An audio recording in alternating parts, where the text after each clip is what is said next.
महामाया बुद्धांच्या जन्मामागची पवित्र माता। इतिहास सांगतो की कधी कधी जगाला बदलण्यासाठी ईश्वर एक अलौकिक आत्मा पृथ्वीवर पाठवतो, पण त्या अलौकिक आत्म्याला जन्म देणारी जिची निवड केली जाते ती ही काही साधी नसते। मित्रांनो, ही कथा आहे त्या माता स्वरूपाची, तिच्या उदरातून जन्माला आले जगाला अहिंसा, करुणा आणि शांततेचा मार्ग दाखवणारे भगवान गौतम बुद्ध।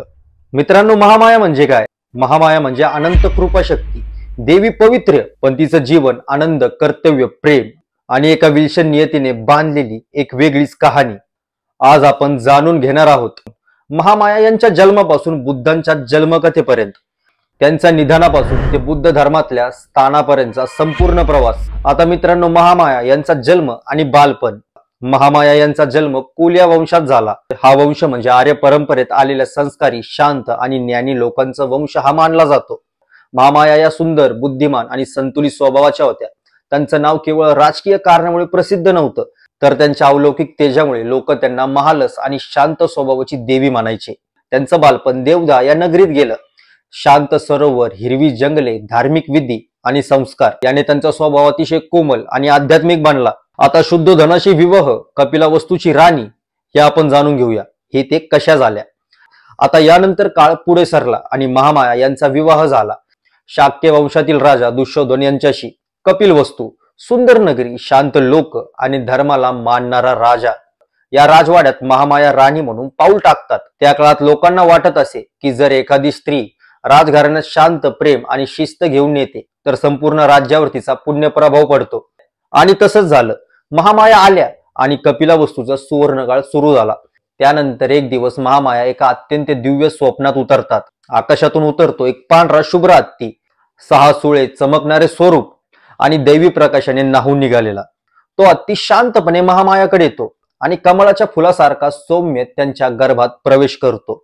मित्रांनो, हे स्वप्न बुद्ध ग्रंथामध्ये महाअट्टकट, ललित विस्तार, सूत्र, निदान कथा यामध्ये तपशिलावर वर्णन केलेलं आहे। बुद्ध भिक्षूंनी या स्वप्नाचा अर्थही सांगितला। ही महान आत्मा आहे, भविष्यात तो चक्रवर्ती सम्राट होईल किंवा सर्वश्रेष्ठ बुद्ध होईल। पूर्ण कपिलावस्तू नगरी ही आनंदात न्हाऊन निघते। त्या काळातील थाई ऋतू, प्रसूतीवेळी स्त्रियाला तिच्या माहेरी जाण्याची परंपरा, म्हणून महामाया देवी या त्यांच्या पालकांकडे निघतात। म्हणून राजा दुःशोधनाने अत्यंत प्रेमाने राणीला राजकीय ताफा, सैनिक, सेविका सोबत दिल्या। मित्रांनो, ही यात्रा साधी नव्हती, कारण महामाया गर्भवती होत्या आणि त्यांच्यातच वाढत होता एक दैवी आत्मा। आता त्यानंतर देवदाच्या मार्गावर मध्यभागी येतो लुंबिनीचा स्वर्गीय उद्यान। कमलांनी भरलेली तळी, निळ्या पर्वतांच्या छाया आणि फुलांच्या सुगंधाने भरलेले वातावरण। महामायांचा ताफा इथे थांबतो।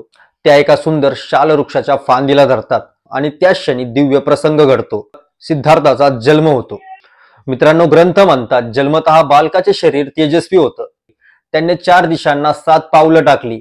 काही ग्रंथांमध्ये असंही म्हणतात देवताने अमृत फुलं वर्षावली। हा प्रसंग बौद्ध धर्मातील सर्वात पवित्र क्षण मानला जातो। परंतु हा आनंद फार काळ टिकला नाही। सिद्धार्थाच्या जन्मानंतर केवळ 7व्या दिवशीच महामाया देह ठेवतात।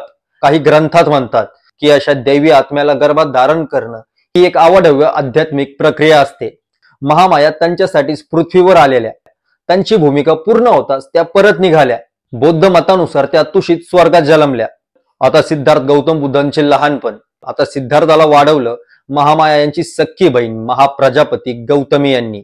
ती इतिहासातली पहिली स्त्री भिक्षुणी ठरली, एक मातृशक्ती जी संपूर्ण बौद्ध परंपरेत एक श्रेष्ठ स्थान धारण करते। आता बौद्ध परंपरेत महामाया या पवित्रेचे, त्यागाचे आणि मातृत्वाचे, तेजाचे प्रतीक मानले जातात। लुंबिनीतील माया देवी मंदिर आजही जागतिक वारसा स्थळ आहे। लाखो बौद्ध तीर्थयात्री तिथे शांततेसाठी, समाधानी मनासाठी मस्तक टेकवतात। महामाया म्हणजे आईपणाची पराकाष्ठा, अहंकारी अनुपस्थिती आणि दुःखावर मात करणारी अतुलनीय करुणा। मित्रांनो, काही ठिकाणी महामाया शब्द हिंदू शक्ती स्वरूपासाठीही वापरला जातो, जसे दुर्गा, भद्रकाली, एकवीरा इत्यादींना महामाया म्हणतात। पण इतिहास सांगतो बुद्धांची माता महामाया या एक स्वातंत्र्य, स्पष्ट ओळखीच्या राणी आहेत। दोन्हीही परंपरा, कथा, भूमिका पूर्णतः वेगळ्या आहेत। नेपाळ, श्रीलंका, थायलंड, म्यानमार, चीन, जपान सर्वत्र महामाया एक पवित्र माता म्हणून पूजल्या जातात। लुंबिनीतील पवित्र तलाव, शिलालेख, स्तूप, मंदिर हे सर्व सिद्ध करतात की महामाया यांची स्मृती आजही लोकांच्या हृदयात जिवंत आहे। मित्रांनो, महामाया यांचं जीवन छोटं होतं, पण त्यांचं महत्व अनंत आहे. एक आई जिने जगाला शांततेचा संदेश देणारा सर्वोत्तम मनुष्य दिला, ते म्हणजे गौतम बुद्ध. महामाया म्हणजे प्रेम, त्याग आणि पावित्र्याचे पवित्र प्रतीक. तर मित्रांनो, ही होती महामाया यांची कहाणी. तुम्हाला ही माहिती कशी वाटली आपल्या कमेंट बॉक्समध्ये नक्की सांगा आणि अजून अशाच व्हिडिओसाठी आपल्या चॅनलला सबस्क्राईब करा.